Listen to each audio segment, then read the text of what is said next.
there are two kinds of depressive people, that I most often meet.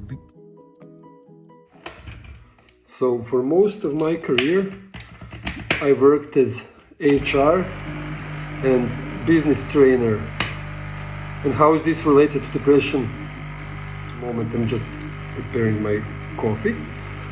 On my trainings I met like thousands of people, and many people who were there were struggling with depression and anxiety, and they still attended seminar.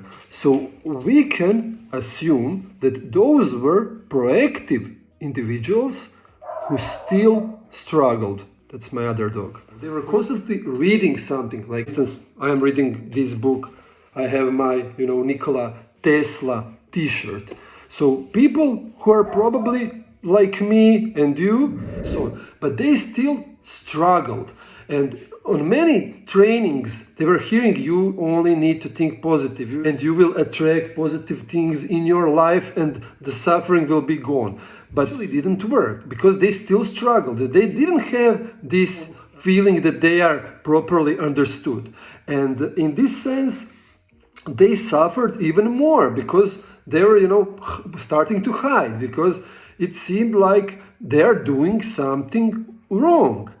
And all those lectures were helpful, but it still felt like someone is giving them some kind of ideology.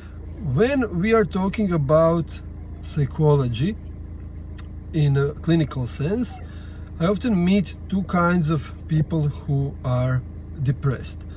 First kind is people who have good character traits. They always say, I just want to have a normal life, I only want to be happy, and I try this and that and so on. But they're tired, they are constantly tired, their baseline mood is lowered, they're noxious and so on, and they don't know what to do with it.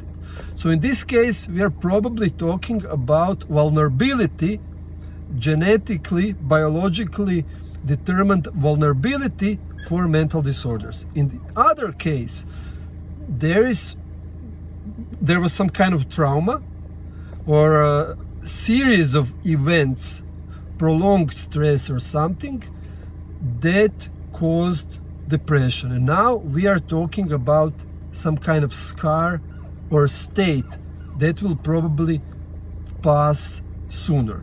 So in second case, there is of course more probability for baseline to be higher and getting back on track.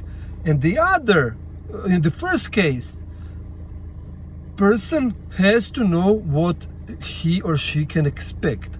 And even if there is pain in life, life can still be meaningful and we can learn resilience, have good life, but we cannot say that pain will 100% be gone.